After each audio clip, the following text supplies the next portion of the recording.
Hello and welcome to young minds career institute. Hope all you guys are doing well.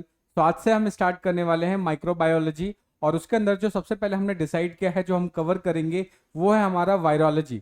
उसके अंदर हम discuss करने वाले हैं कि वायरस का स्ट्रक्चर कैसा होता है, जनरल कैरेक्टरिस्टिक्स क्या होता है, उसके अलावा उनके अंदर कौन कौन से स्ट्रक्चर्स प्रेजेंट होते हैं। इन सभी चीज़ों को हम आज के लेक्चर में डिस्कस करेंगे और उसके बाद धीरे धीरे कॉम्प्लेक्सिटी की तरफ मूव करना स्टार्ट करेंगे। तो अगर आप चैनल पर नए और अभी तक चैनल को सब्सक्राइब नहीं किया है तो आई अर्ज की चैनल को सब्सक्राइब कर लीजिए, अपने दोस्तों से शेयर कर लीजिए। तो चलिए फिर डायरेक्टली मूव करते हैं अपने मेन टॉपिक के ऊपर।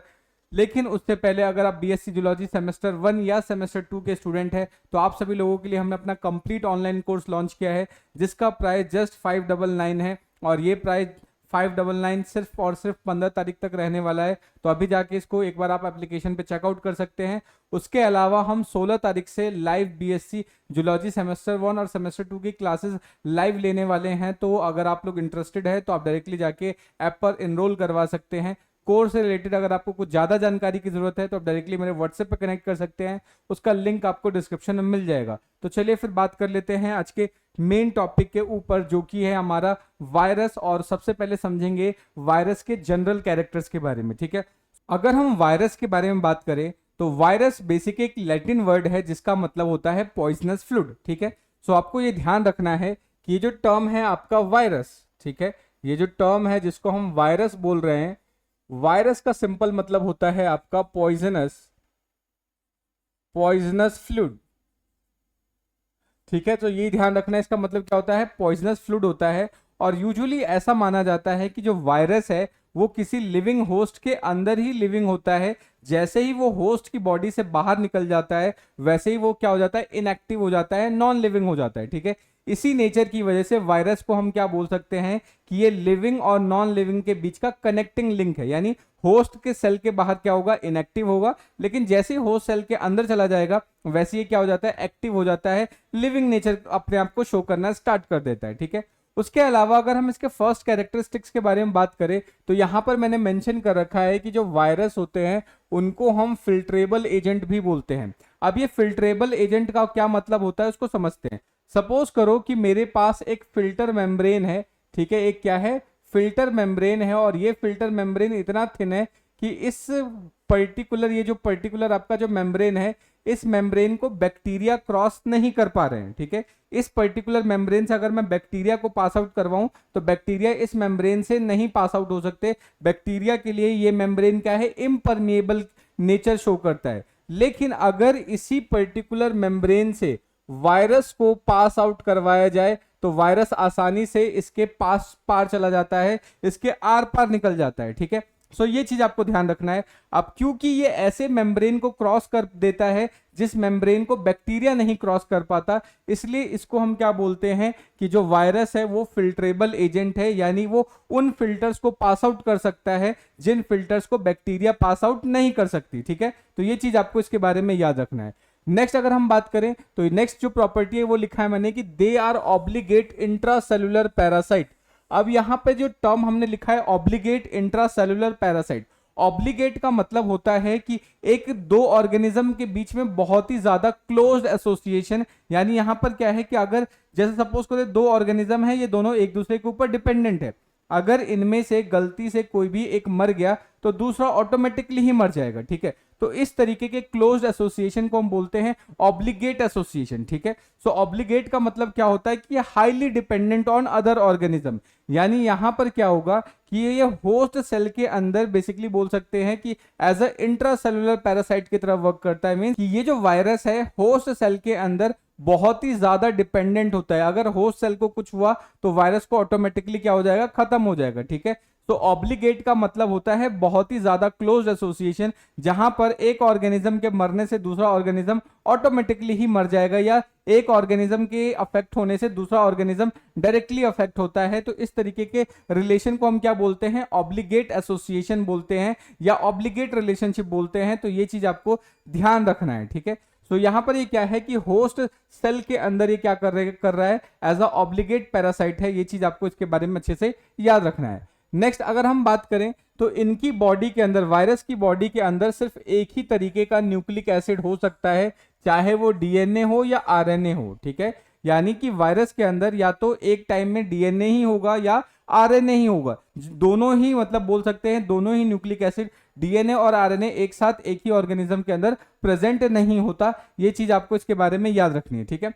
नेक्स्ट यहां पे कह रहा है द विरियन। अब ये जो टर्म है विरियन, इसका मतलब क्या होता है इसको समझ लेते हैं। बेसिकली अगर हम बात करें कि किसी भी होस्ट सेल के बाहर जो भी वायरल पार्टिकल्स होते हैं, जो भी वायरल सब्सटेंस होते हैं, वो उन सभी को क्या बोलते हैं, विरियन बोलते हैं। सपोज करो किसी लिविंग के अंदर एक वायरस है, ठीक है, अगर वो वायरस उसकी बॉडी से बाहर निकल जाता है, बाहर निकलने के बाद उस पर्टिकुलर वायरस का जो भी मॉलिक्यूल प्रेजेंट होगा, चाहे वो प्रोटीन मॉलिक्यूल हो या लिपिड मॉलिक्यूल हो, यानी बोल सकते हैं कि कोई भी वायरल जो कंटेंट है आउटसाइड द सेल क्या कहलाएगा, वो आपका विरियन कहलाता है, ठीक है। सो हम इसको क्या लिख सकते हैं, so these are nothing but the viral cells या वायरल कंपोनेंट्स बोल सकते हो, वायरल कंपोनेंट्स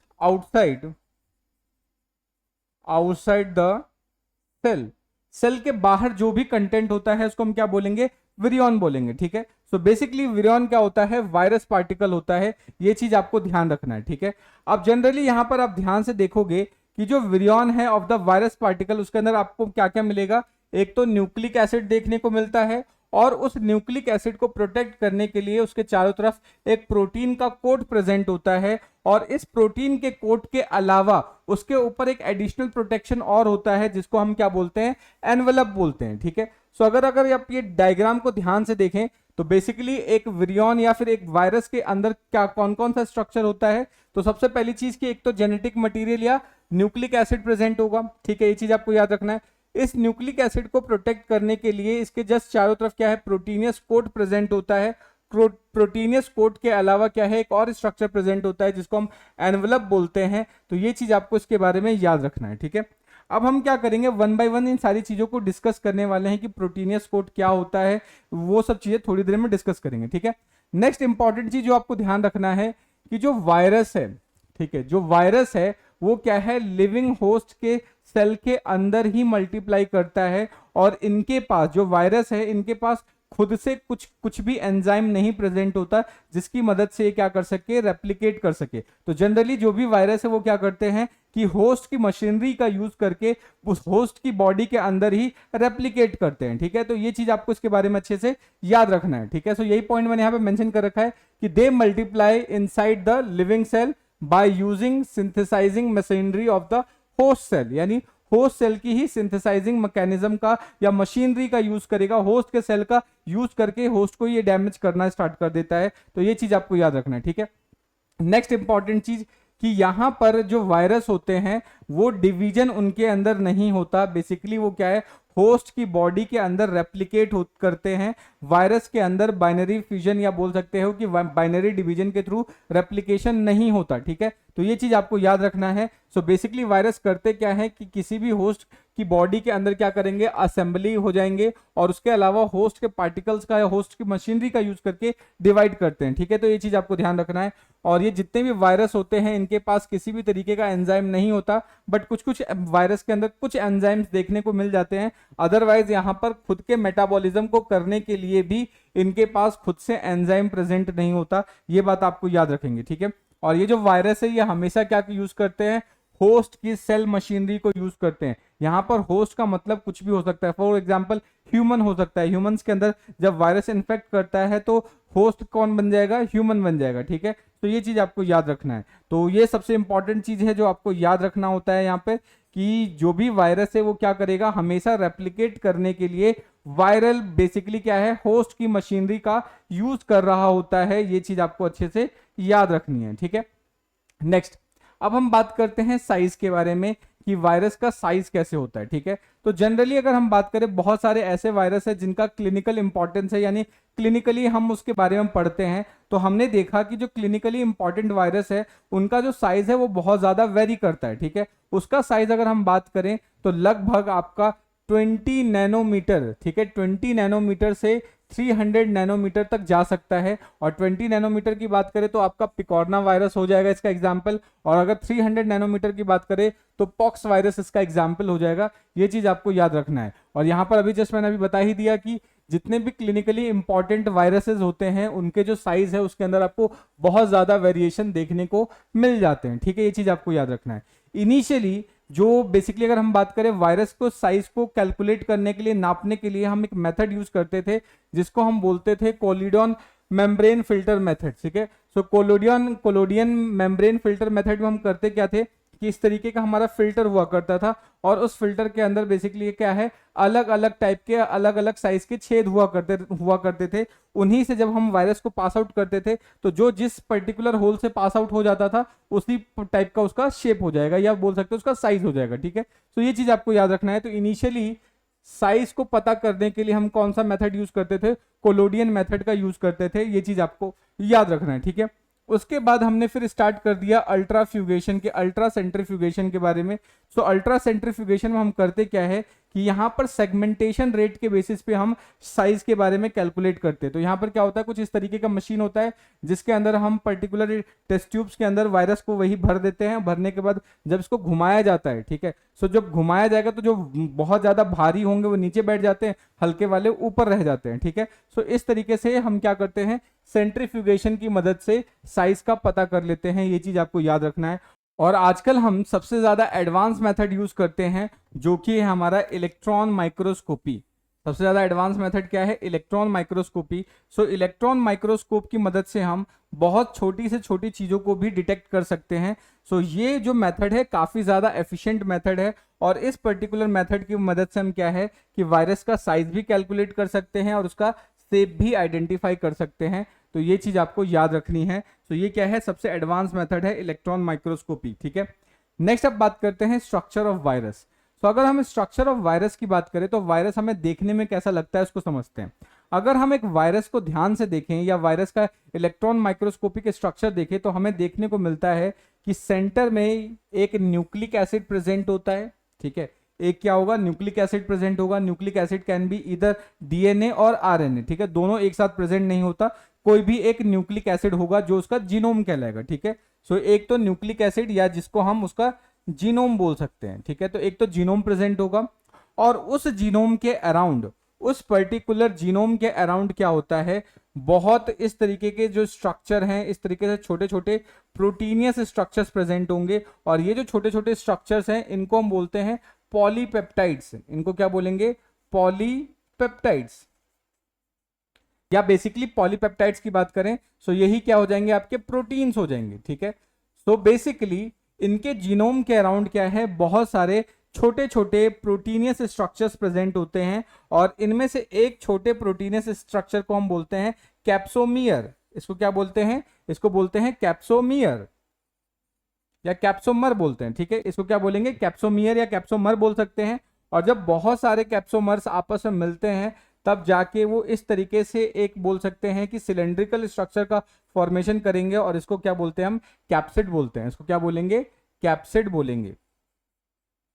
इसको क्या बोला जाता है, इसको कैप्सिड बोला जाता है। तो ये चीज आपको इसके बारे में याद रखना है कि ये जो जीनोम है इसका, जीनोम के चारों तरफ क्या कैप्सिड प्रेजेंट होगा। और कैप्सिड कैसे बनता है, तो बहुत छोटे छोटे प्रोटीनियस स्ट्रक्चर से बनेगा और उन स्ट्रक्चर्स को क्या बोला जाता है, कैप्सोमर बोला जाता है, ठीक है। तो ये चीज आपको इसके बारे में अच्छे से याद रखनी है। तो यही चीज हमने लिखा है। उसके अलावा क्या है, कुछ बैक्टीरिया, कुछ वायरसेस के अंदर हमें क्या है, कैप्सिड के ऊपर भी एक दूसरा प्रोटेक्टिव लेयर देखने को मिल जाता है जिसको हम एनवेलप बोलते हैं। तो यहां पर हमने देखा कि कैप्सिड के अलावा भी एनवेलप देखने को मिल जाता है और इस एनवेलप का जो स्ट्रक्चर होता है बिल्कुल ही होस्ट के सेल मेम्ब्रेन के जैसा होता है। यानी कि हम बोल सकते हैं कि एनवेलप के अंदर भी आपका क्या होगा, लिपिड प्रेजेंट होगा, प्रोटीन प्रेजेंट होगा।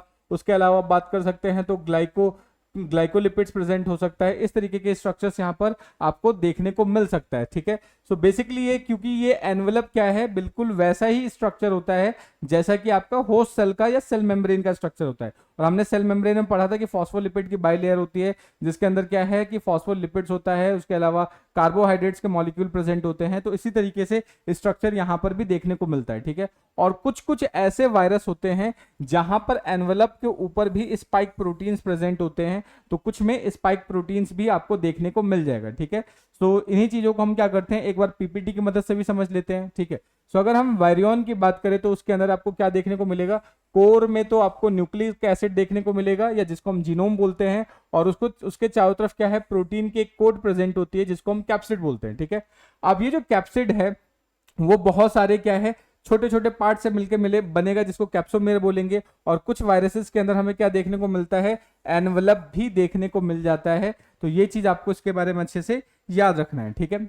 नेक्स्ट अब बात करते हैं कैप्सिड, ठीक है। सो अभी जो हमने कैप्सिड के बारे में डिस्कस किया, सो अगर हम कैप्सिड के बारे में बात करें तो अभी जस्ट मैंने आपको बता ही दिया था कि ये क्या है, प्रोटीन का कोड प्रेजेंट होता है जिसको हम कैप्सिड बोलते हैं। और हर एक कैप्सिड क्या है, लार्ज नंबर के प्रोटीन के छोटे छोटे सब यूनिट से मिलकर बनता है जिसको पॉलीपेप्टाइड्स बोल सकते हैं। और इसको हम कैप्सोमियर या फिर क्या बोल सकते हैं, कैप्सोमर भी बोल सकते हैं। तो ये चीज आपको याद रखना है। और इन्हीं कैप्सोमियर को ही हम क्या बोलते हैं, मॉर्फोलॉजिकल यूनिट बोलते हैं, ठीक है। यही जब कैप्सोमियर आपस में मिलकर क्या बनाएंगे, कैप्सिड का फॉर्मेशन करेंगे, ये कैप्सिड्स का फॉर्मेशन करते हैं। ये चीज आपको याद रखना है, तो ये अच्छे से याद रखना है। अब क्या होगा, कुछ वायरसेस के अंदर कैप्सिड के ऊपर भी एक एक्स्ट्रा लेयर प्रेजेंट होती है जिसको एनवलप बोलते हैं, ठीक है। तो ये चीज मैंने अभी आपको बता ही दिया है। अब यहाँ पर एक इंपॉर्टेंट चीज आपको जो ध्यान रखना है कि कैप्सोमियर की जो अरेंजमेंट है, कैप्सोमियर के अरेंजमेंट के बेसिस पे ही वायरस के अंदर हमें बहुत सारे अलग अलग पर्टिकुलर टाइप्स देखने को मिल जाते हैं। यानी कि इसके अंदर कैप्सोमियर का अरेंजमेंट किस पैटर्न में हो रहा है उसके बेसिस पे हम क्या है, वायरस के अलग अलग टाइप्स को बता सकते हैं, ठीक है। तो ये चीज आपको इसके बारे में याद रखना है। अब क्या है, इन पर्टिकुलर कैप्सिड्स के अरेंजमेंट की बेसिस पे या कैप्सोमियर के अरेंजमेंट के बेसिस पे हमने क्या है, वायरसेस को 3-4 पार्ट में डिवाइड कर रखा है। एक हो जाएगा आपका हेलिकल वायरस, उसके अलावा पॉलीहेड्रल वायरस, एनवलप्ड वायरस और लास्ट क्या है, कॉम्प्लेक्स वायरस, ठीक है। सो हेलिकल वायरस की बात करें तो ये डायग्राम आप जो देख रहे हो, जैसे टोबैको मोज़ेक वायरस हो गया, तो ये जो डायग्राम आप देख रहे हो इसको हम बोलते हैं हेलिकल वायरस। तो बेसिकली जो हेलिकल वायरस होता है वो आपका सिलेंड्रिकल स्ट्रक्चर में शो होता है, यानी यहाँ पर सिलेंड्रिकल जैसा स्ट्रक्चर बनेगा, ठीक है। तो ये आपको ध्यान रखना है। तो जो हेलिकल वायरस होता है वो रॉड लाइक होता है, या बोल सकते हो सिलेंड्रिकल होगा, और ये रिजिड और फ्लेक्सिबल दोनों ही हो सकता है। यहाँ पर जो वायरल जीनोम है वो एक हॉलो सिलेंडर के अंदर प्रेजेंट होता है और उसके चारों तरफ क्या है, कैप्सिड प्रेजेंट होगा। ये चीज आपको याद रखना है। और हेलिकल वायरस का एग्जांपल के तौर पर अगर आप याद रखना चाहो तो रेबीज वायरस हो सकता है, उसके बाद इबोला हेमोरेजिक वायरस हो गया। उसके अलावा अगर प्लांट में बात करें तो टीएमवी याद रख सकते हैं, टोबैको मोज़ेक वायरस। तो ये इसका एग्जाम्पल हो जाएगा, ठीक है। तो आई होप आपको यहाँ तक की चीजें अच्छे से समझ में आ रही होंगी। अगर फिर भी कोई डाउट बन रहा है, कोई सजेशन है तो आप कमेंट करके बता सकते हैं, ठीक है। तो चलिए अब आगे बात कर लेते हैं। नेक्स्ट अब बात करते हैं पॉलीहेड्रल। पॉलीहेड्रल का मतलब क्या है कि यहाँ पर जो शेप होगा उसके अंदर आपको बहुत सारे अलग अलग स्ट्रक्चर्स देखने को मिल जाते हैं, या इस तरीके से बहुत सारे कॉर्नर्स देखने को मिल जाते हैं। तो इसको हम क्या बोलेंगे, पॉलीहेड्रल बोलेंगे, ठीक है। तो अगर हम बात करें कि पॉलीहेड्रल वायरस का मतलब क्या है, एक ऐसा वायरस जिसके अंदर बहुत सारे साइड प्रेजेंट हो। अगर बहुत सारे साइड्स होते हैं, जैसे एक ये साइड हो गया, एक ये साइड हो गया, एक ये साइड हो गया, इस तरीके से अगर मल्टीपल साइड्स प्रेजेंट है तो उसको क्या बोलेंगे, पॉलीहेड्रल वायरस बोलेंगे, ठीक है। अब यहाँ पर जो कैप्सिड्स होता है वो बेसिकली आइकोसाहेड्रॉन के शेप में अरेंज होता है। ये चीज आपको याद रखना है। अब ये आइकोसाहेड्रन क्या होता है, ये कैसे बनता है, इसको जब हम सिमेट्री पढ़ेंगे तब उसको ज्यादा डिटेल करेंगे, क्योंकि आइकोसाहेड्रन बनने के लिए बहुत सारे हेक्सॉन और बहुत सारे बेसिकली अगर बात करें तो पेंटोन बेस की रिक्वायरमेंट होती है। अब ये हेक्सॉन और पेंटोन बेस क्या होता है, इसको जब हम सिमेट्री डिस्कस करेंगे तब डिस्कस करेंगे, ठीक है। तो ये चीज आपको याद रखना है। अगर हम एक रेगुलर पॉलीहेड्रन की बात करें तो उसके अंदर लगभग आपको 20 ट्रायंगुलर फेसेस देखने को मिल जाते हैं। अभी ट्रायंगुलर फेसेस भी क्या होते हैं, इसको हम सिमेट्री वाले लेक्चर के अंदर ही डिस्कस करेंगे, ठीक है। अभी के लिए सिर्फ आपको इतना याद रखना है, ठीक है। नेक्स्ट अगर हम कैप्सोमियर की बात करें तो कैप्सोमियर का हर एक फेस क्या है, एक इक्विलेटरल ट्रायंगल के जैसा होता है। ये कुछ फैक्चुअल पॉइंट्स है जो आपको एज इट इज याद रखना है। और ये इक्विलेटरल ट्रायंगल कैसे दिखता है, इन सभी चीजों को, ये जो पूरा पार्ट है इसको हम सिमेट्री ऑफ वायरस के अंदर डिस्कस करेंगे, ठीक है। तो ये चीज आपको इसके बारे में अच्छे से याद रखनी है, ठीक है। नेक्स्ट अगर हम बात करें कुछ इसके एग्जाम्पल के तौर पर तो बात करें तो एडिनो वायरस इसका एग्जाम्पल हो जाएगा जो आपको याद रखना है, ठीक है। नेक्स्ट अब बात करते हैं एनवलप्ड वायरस। एनवलप्ड वायरस का मतलब क्या होता है, एक ऐसा वायरस जिसके ऊपर एनवलप लेयर प्रेजेंट है, ठीक है। और ये ध्यान रखना है कि एनवलप लेयर का जो स्ट्रक्चर होता है वो बिल्कुल होस्ट सेल के सेल मेम्ब्रेन से मिलता जुलता है, ठीक है। तो ये चीज आपको याद रखना है। लेकिन ये भी ध्यान रखना है कि ये जो एनवलप लेयर है इसके अंदर की इंटरसेलुलर प्रोटीन्स या सेलुलर प्रोटीन्स देखने को नहीं मिलता, सिर्फ मेम्ब्रेन वाला स्ट्रक्चर आपको यहाँ पर देखने को मिल जाता है, ठीक है। सो ये चीज हमने लिखा है कि जनरली क्या है, हेलिकल या फिर पॉलीहेड्रन वायरस के ऊपर एक एक्स्ट्रा लेयर देखने को मिल सकती है जिसको हम एनवलप बोलते हैं, ठीक है। अगर किसी वायरस के अंदर एनवलप प्रेजेंट है तो उसको हम एनवलप्ड वायरस बोलेंगे, और जिसके अंदर नहीं है तो उसको अनएनवलप्ड वायरस बोला जाता है। तो ये चीज आपको याद रखना है। जैसे कि अगर हम इन्फ्लुएंजा वायरस की बात करें तो ये क्या है, एनवलप्ड हेलिकल वायरस का एग्जाम्पल हो जाएगा। लेकिन वही अगर हम हर्पीज सिंप्लेक्स की बात करें तो क्या है, एनवलप्ड पॉलीहेड्रल वायरस का एग्जाम्पल हो जाएगा। यानी यहाँ पर आपको एक एक्स्ट्रा लेयर देखने को मिल जाता है जिसको हम एनवलप बोलते हैं, ठीक है। सो ये चीज आपको इसके बारे में याद रखनी है।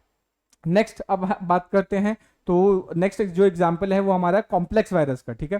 सो अगर हम कॉम्प्लेक्स की वायरस की बात करें, सो कॉम्प्लेक्स वायरस क्या होता है, सो कॉम्प्लेक्स वायरस बेसिकली एक ऐसा वायरस है जो बैक्टीरिया के ऊपर फीड करता है, ठीक है। सो यहाँ पर जो इनका स्ट्रक्चर होता है वो थोड़ा कॉम्प्लेक्स नेचर का होता है। तो फॉर एग्जाम्पल अगर हम बात करें तो यहाँ पर हम बैक्टीरियोफेज के बारे में बात करेंगे, ठीक है। सो बैक्टीरियोफेज क्या है, आपका कॉम्प्लेक्स वायरस का एग्जाम्पल हो जाता है, जो आपको अच्छे से याद रखना है। इन सभी चीजों को हम आने वाले लेक्चर्स के अंदर बहुत ज्यादा डिटेल करने वाले हैं। आज का ये जो लेक्चर है वो टोटली क्या है, इंट्रोडक्शन है, ठीक है। सो ये चीज आपको इसके बारे में अच्छे से याद रखना है। नेक्स्ट अब बात करते हैं एनवलप। अभी जो हमने देखा कि ऐसे वायरस जिनके ऊपर क्या है कि कैप्सिड के ऊपर एक एक्स्ट्रा लेयर प्रेजेंट है तो उसको हम एनवलप बोलेंगे, ठीक है। अब ये जो एनवलप है, एनवलप देखेंगे कि जितने भी आपके नेगेटिवली स्ट्रैंडेड आरएनए वायरस होते हैं उनके अंदर एनवलप प्रेजेंट होता है, ठीक है। जिन वायरसेस के अंदर एनवलप नहीं होता उसको क्या बोलते हैं हम, नॉन एनवलप्ड वायरस या नेकेड वायरस बोलते हैं। ये चीज आपको याद रखना है। अब ये जो एनवलप है, क्योंकि इसका स्ट्रक्चर बिल्कुल होस्ट के सेल मेम्ब्रेन से मिलता जुलता है, तो उसमें क्या आपको देखने को मिल जाएगा, लिपिड्स देखने को मिल जाएगा, प्रोटीन्स देखने को मिल जाएगा, ग्लाइकोप्रोटीन्स देखने को मिल जाएगा। तो ये चीज आपको इसके बारे में याद रखना है, ठीक है। नेक्स्ट ये चीज मैंने अभी आपको बता दिया कि ये जो एनवलप है इसका स्ट्रक्चर बिल्कुल cellular membrane of host cell के जैसा होता है। तो ये चीज आपको इसके बारे में याद रखना है, ठीक है।